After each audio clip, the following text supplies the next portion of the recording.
আম্মা দোয়া করেন।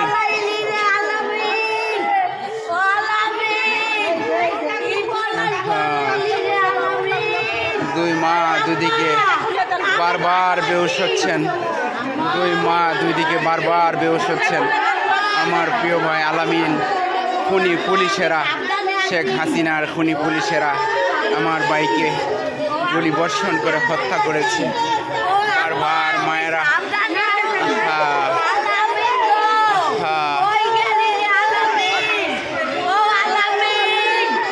আল্লাহ আমার মায়েদেরকে তুমি ধৈর্য দান করো। আল্লাহ আমার মায়েদেরকে তুমি ধৈর্য দান করো। মা বোনদের কান্নার যে দৃশ্য, এই দৃশ্য দেখে সহ্য হচ্ছে না। বারবার আলামিনের আম্মা বারবার বেহুশ হচ্ছেন। আল্লাহ